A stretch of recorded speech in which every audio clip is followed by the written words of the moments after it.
Bismillahirrahmanirrahim. Assalamu alaikum. This is Iram Bibi from the platform of Desert Rose Psyche. Today we will discuss social influence and one of its types, conformity. जैसा कि आप सब जानते हैं कि हम इंसान सोशल बीइंग्स हैं, एक दूसरे के साथ मिलते हैं, वक्त गुजारते हैं और कहीं ना कहीं किसी न किसी तरीके से एक दूसरे के एटीट्यूड्स, बिलीव्स, परसेप्शंस या बिहेवियर को चेंज करने का बाज़ भी बनते हैं।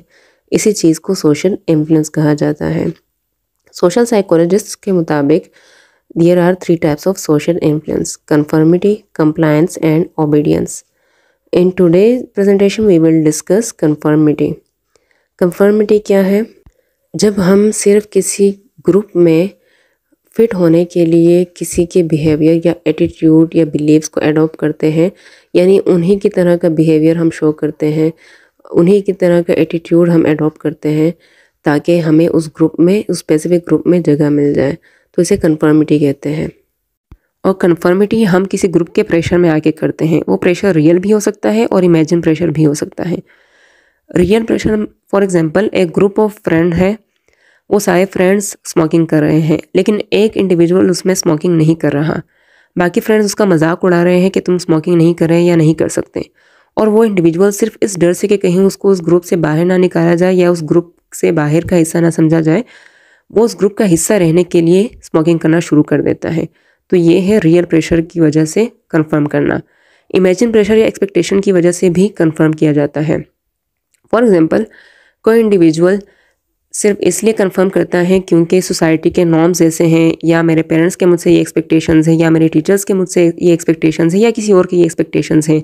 हालांकि हो सकता है उस वक्त वो एक्सपेक्टेशंस और वो नॉर्म्स बनाने वाले लोग मौजूद ना हों, लेकिन हम उनके प्रेशर को इमेजिन करके किसी भी ग्रुप के साथ कंफर्म करते हैं। नेक्स्ट है कंप्लायंस। कंप्लायंस सोशल इन्फ्लुएंस की वो टाइप है जिसमें हम किसी के रिक्वेस्ट को फेवरेबली रिस्पॉन्ड करते हैं, यानी ना चाहते हुए भी किसी के रिक्वेस्ट को एक्सेप्ट कर लेते हैं। And last one is obedience. Obedience में ये होता है कि एक लेस पावरफुल पर्सन एक अथॉरिटेटिव फिगर के डिमांड्स को एक्सेप्ट करता है या उनके डिमांड्स को फुलफिल करता है, उनकी ओबीडियंस करता है ना चाहते हुए भी। Now the question is why do we conform? And the answer is we do conform because of 2 desires, the desire to be right and the desire to be like.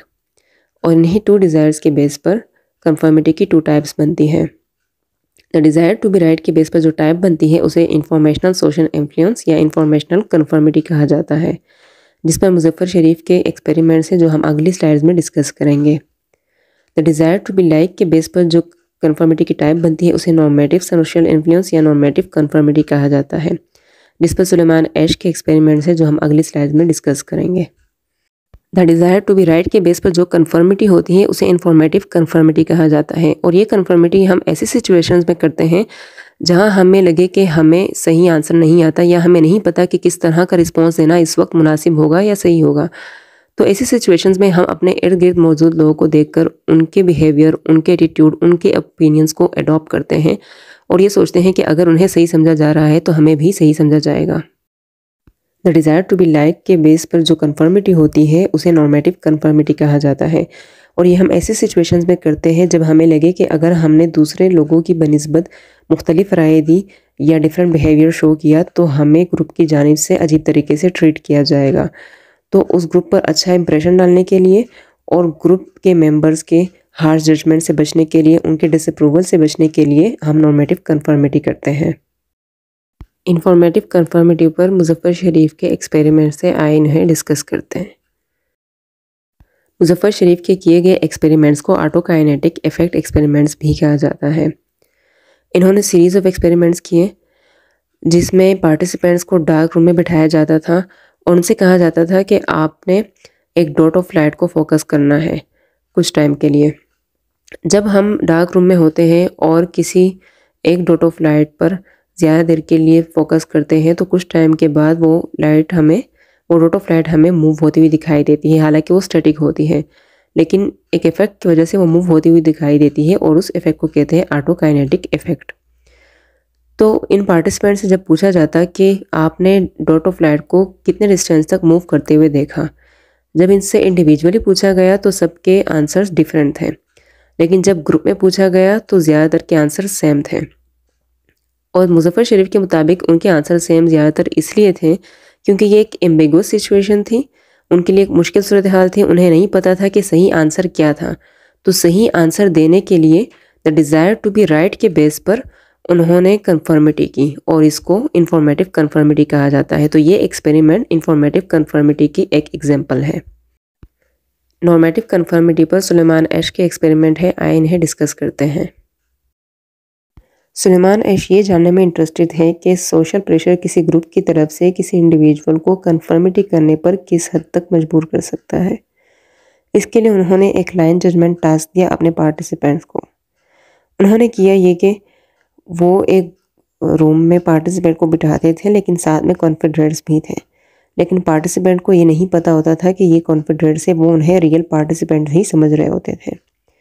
जो रियल पार्टिसिपेंट होता था वो सबसे last में जवाब देता था और बाकी जो कॉन्फेडरेट्स हैं उनसे पहले सवाल किया जाता था और वो जानबूझ के ज़्यादातर गलत जवाब ही देते थे।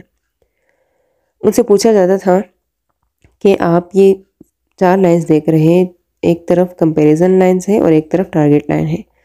इन 3 लाइन में से ABC लाइन में से कौन सी लाइन टारगेट लाइन के ज़्यादा मैच करती हैं। टोटल 18 ट्रायल्स हुए जिसमें ज़्यादातर कॉन्फेडरेट्स ने गलत जवाब दिए। इन 18 ट्रायल्स में से 12 ट्रायल्स ऐसे हैं जिन्हें क्रिटिकल ट्रायल्स कहा जाता है, जिसमें कॉन्फेडरेट्स ने गलत जवाब दिए। इसके अलावा सुलेमान एश ने एक कंट्रोल ग्रुप भी रखा था जिसमें कोई कॉन्फेडरेट नहीं था। इस एक्सपेरिमेंट के रिजल्ट के मुताबिक इन 12 क्रिटिकल ट्रायल्स में 1/3 यानी 32% ऑफ पार्टिसिपेंट ने मेजॉरिटी के इनकरेक्ट आंसर के साथ कंफर्म किया। इन 12 क्रिटिकल ट्रायल्स में तकरीबन 75% पार्टिसिपेंट ऐसे थे जिन्होंने कम से कम एक दफ़ा कंफर्म ज़रूर किया और 25% पार्टिसिपेंट ऐसे थे जिन्होंने कभी भी किसी भी ट्रायल में कंफर्म नहीं किया। जबकि कंट्रोल ग्रुप में चूंकि प्रेशर नहीं था कॉन्फेडरेट की तरफ से, तो वहाँ पर गलत आंसर देने की शरह 1% से भी कम थी। अब हम उन फैक्टर्स की बात करेंगे जिनकी वजह से कन्फर्मिटी इंक्रीज या डिक्रीज हो सकती है। First one is cohesiveness, the extent to which we are attracted to a social group and want to belong to it. जिस ग्रुप के हम ज़्यादा करीब होंगे और उसमें रहना चाहते होंगे तो हम उतनी ज़्यादा कन्फर्मिटी करेंगे। लेकिन कोई ऐसा ग्रुप जिसके साथ हम ज़्यादा क्लोज ना हो और उसमें रहना या ना रहना इतना ज़्यादा मैटर ना करता हो, तो वहाँ पर कन्फर्मिटी के चांसेस कम होते हैं। नेक्स्ट है ग्रुप साइज़। ग्रुप जितना बड़ा होगा कन्फर्मिटी के चांसेस उतने ही ज़्यादा बढ़ेंगे। ग्रुप जितना कम होगा तो कन्फर्मिटी के चांसेस डिक्रीज़ होंगे। नेक्स्ट है difficulty of the task. Task जितना ज़्यादा डिफ़िकल्ट होगा तो ये कन्फर्मिटी के चांसेस को इंक्रीज़ भी कर सकता है, डिक्रीज़ भी। क्योंकि जब हमें ये ना पता हो कि किस तरह से एक डिफ़िकल्ट टास्क को करना है तो हम इंफॉर्मेटिव कन्फर्मिटी कर सकते हैं, यानी डिज़ायर टू बी राइट के बेस पर हम कन्फर्मिटी कर सकते हैं, जिस तरह से मुजफ्फर शरीफ के एक्सपेरिमेंट में पार्टिसिपेंट ने किया था। लेकिन डिफ़िकल्ट टास्क लेस कन्फर्मिटी की तरफ भी लीड कर सकता है, लोग डिफरेंट रिस्पॉन्सेज की तरफ भी जा सकते हैं। And the last one is characteristics of the situation. किसी भी सिचुएशन के कैरेक्टरिस्टिक्स की वजह से भी कन्फर्मिटी इंक्रीज या डिक्रीज हो सकती है। अगर तो कोई एम्बिगुअस सिचुएशन है, क्लियर सिचुएशन नहीं है, कंफ्यूजिंग सिचुएशन है जिसमें लोगों को नहीं पता कि किस तरह से हमें रिस्पॉन्स करना है, तो वहाँ पर कन्फर्मिटी के चांसेस ज़्यादा होते हैं। Resistance to conformity. कभी कभार ये भी देखने में आता है कि बहुत ज़्यादा पावरफुल प्रेशर होने के बावजूद कुछ लोग कन्फर्मिटी नहीं करते, वो कन्फर्मिटी को रेजिस्ट करते हैं। कुछ रिसर्चेस की गई और ये जानने की कोशिश की गई कि इस प्रोसेस के पीछे कौन से फैक्टर्स हैं। तो रिसर्चेस के मुताबिक 2 फैक्टर्स ऐसे हैं जिसकी वजह से कोई भी इंडिविजुअल कन्फर्मिटी को रेजिस्ट कर सकता है। The first one is desire for individuality. जैसा कि हम सब जानते हैं कि अल्लाह ताला ने हर इंसान को यूनिक पैदा किया है, तो जब हम बहुत ज़्यादा कन्फर्मिटी करते हैं उसमें ख़तरा ये होता है कि हमारी यूनिकनेस और इंडिविजुअलिटी या पर्सनल आइडेंटिटी लॉस हो सकती है। क्योंकि जब हम दूसरों की राय को ज़्यादा अहमियत देंगे, उनकी हाँ में हाँ मिलाएंगे, अपने ओपिनियंस को हम सप्रेस करते जाएंगे, तो एक वक्त ऐसा आएगा कि हमें ये भी नहीं पता होगा कि हमारी अपनी लाइक और डिसलाइक क्या है। And the second factor is the desire to exert control on one's life. जब हम बहुत ज़्यादा कन्फर्मिटी करते हैं तो हम अपनी ज़िंदगी के ज़्यादातर फैसले दूसरों के मुताबिक, उनकी मर्ज़ियों के मुताबिक करने लगते हैं और इससे ऐसा लग रहा होता है कि हमारा पर्सनल कंट्रोल अपनी ही लाइफ पर ख़त्म हो रहा है या कम हो रहा है। तो अपने पर्सनल कंट्रोल को वापस लाने के लिए और दूसरे के कंट्रोल को कम करने के लिए कोई भी इंडिविजुअल कन्फर्मिटी डिक्रीज करता है ताकि उसका पर्सनल कंट्रोल उसकी लाइफ पर इंक्रीज हो सके। अब हम बात करते हैं pros and cons of conformity की। हम सब जानते हैं कि कन्फर्मिटी के कॉन्स तो बहुत ज़्यादा हैं, यानी नुकसानात हैं, लेकिन क्या ये हमेशा नुकसानदेह होता है? नहीं, ऐसा नहीं है। कई दफ़ा कन्फर्मिटी करना बहुत ज़रूरी हो जाता है। Pros of conformity. Conformity can help you abandon your bad habits. Sometime conformity हमारे बैड हैबिट्स से छुटकारा पाने में हमारे लिए हेल्पफुल हो सकती है। फॉर एग्जाम्पल, अगर कोई इंडिविजुअल किसी मीटिंग या इवेंट के लिए लेट पहुंचता है जबकि बाकी सब लोग वक्त पर पहुंचे होते हैं, और ऐसा 1-2 दफ़ा होता है या इससे भी ज़्यादा, तो उस इंडिविजुअल को ग्रुप प्रेशर फील होता है और वो आइंदा से कोशिश करता है कि वो भी वक्त पर पहुंच सके। बेशक ये उसने उस ग्रुप के साथ कन्फर्मिटी करने के लिए ये अच्छी हैबिट डेवलप की हो, लेकिन फिर भी ये उसके लिए एक पॉजिटिव हैबिट बन जाती है और पॉजिटिव चेंज उसकी लाइफ में ला सकती हैं। Conformity helps you to reveal the unknown. कई दफ़ा ऐसा होता है कि हमें नहीं मालूम होता, लाइक एम्बिगुअस सिचुएशन होती है या किसी नए इन्वायरमेंट में हम गए होते हैं तो हमें नहीं मालूम होता कि किस तरह से यहाँ पे रिस्पॉन्स करना है। कई लोग स्टडीज़ के लिए बाहर जाते हैं, मुल्क से बाहर जाते हैं या शहर से बाहर जाते हैं या जॉब के सिलसिले में, तो शुरू में उन्हें नहीं पता होता कि किस तरह से वहाँ पे रहना है, किस तरह से रिस्पॉन्स देना है कुछ चीज़ों में, तो वो दूसरे लोगों को, वहीं के मकामी लोगों को देखकर वो सीखते हैं। तो कन्फर्मिटी समटाइम ऐसी सिचुएशन में जहाँ हमारे पास नॉलेज कम हो तो वहाँ पे हेल्पफुल हो सकती है, जिस तरह मुज़फ़्फ़र शरीफ ने एक्सपेरिमेंट किया था इंफॉर्मेटिव कन्फर्मिटी पर। Conformity can help to develop good habits. Conformity हमारे गुड हैबिट्स को डेवलप करने में भी हेल्पफुल हो सकती है। लाइक अगर हम कहीं पे रहते हैं और वहाँ के ज़्यादातर लोग सुबह जल्दी उठते हैं और वॉक पर जाते हैं, जबकि हमें ये आदत ना हो, तो ये चीज़ हमें इंस्पायर करती है कि हम भी उनकी तरह सुबह जल्दी उठें और वॉक पर जाएं। तो उस ग्रुप के साथ कंफर्म करने के लिए ये काम करते हैं, लेकिन फिर भी ये एक अच्छी पॉजिटिव चेंज होती है हमारी लाइफ में। Conformity aids in rule enforcement. हर सोसाइटी के कुछ रूल्स होते हैं और वो रूल्स सक्सेसफुली तभी इस्टेब्लिश हो सकते हैं जब सोसाइटी की एक मेजॉरिटी उन रूल्स को फॉलो करें। अगर हर एक के अलग अलग रूल्स होंगे तो सोसाइटी स्मूथली नहीं चल सकेगी। इसीलिए रूल इन्फोर्समेंट में कन्फर्मिटी बहुत ज़्यादा ज़रूरी होती है। लेकिन अगर कुछ रूल्स ऐसे हैं जो हार्मफुल है सोसाइटी के लिए या ज़्यादातर लोगों के लिए हार्मफुल है, तो फिर वहाँ पर कन्फर्मिटी डिक्रीज़ होनी चाहिए। Conformity offers protection against outside threats.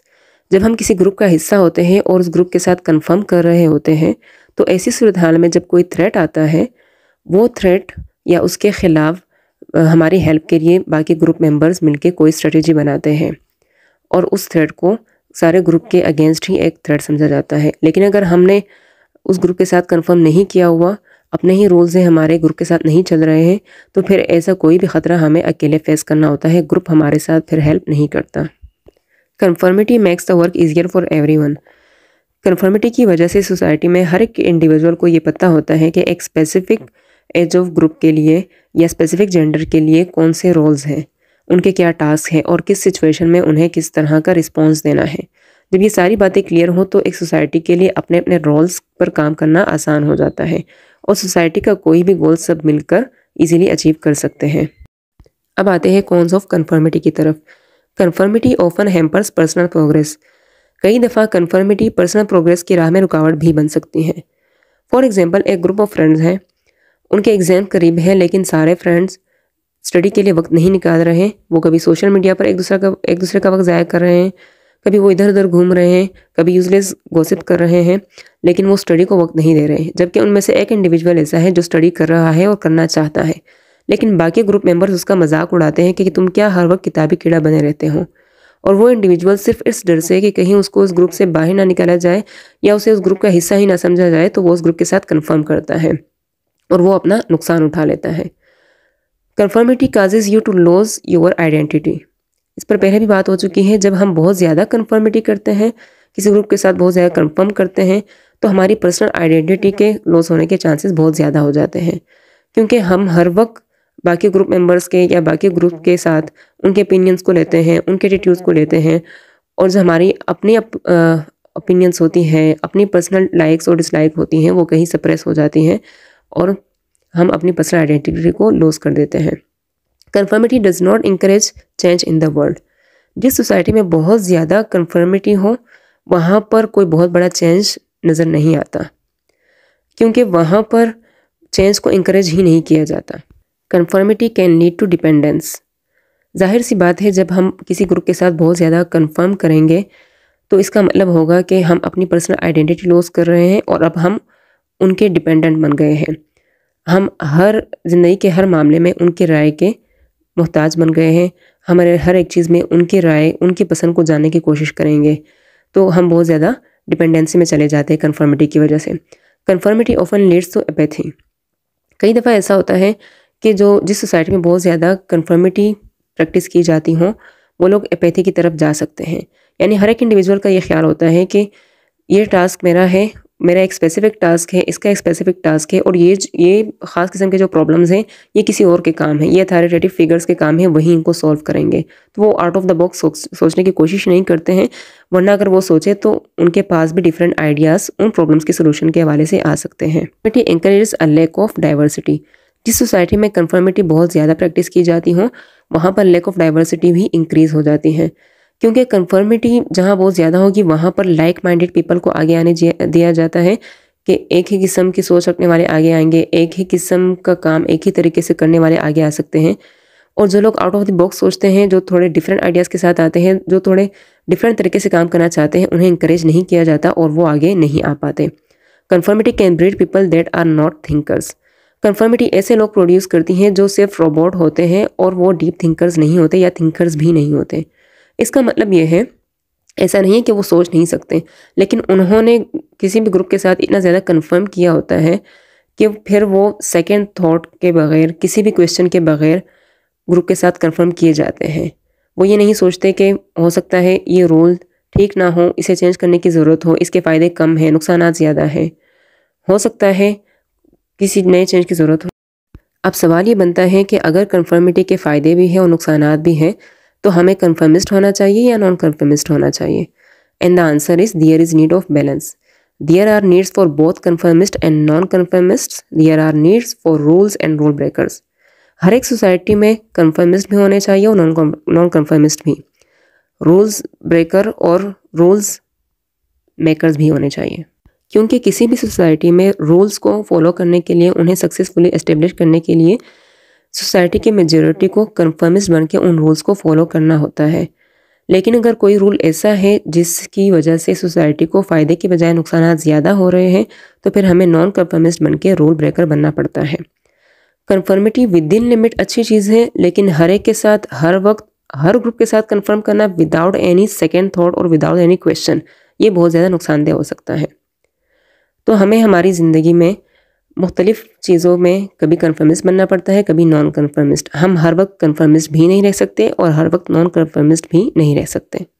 इसी के साथ आज की वीडियो का इख्तिताम होता है, इस उम्मीद और दुआ के साथ कि आप अपनी इंडिविजुअलिटी और यूनिकनेस को मेंटेन रखेंगे और अपनी पर्सनल आइडेंटिटी को लॉस किए बगैर सोसाइटी की वेलफेयर के लिए काम करने की कोशिश करेंगे। मुझे इजाज़त दीजिए, अगली वीडियो तक अल्लाह हाफिज़।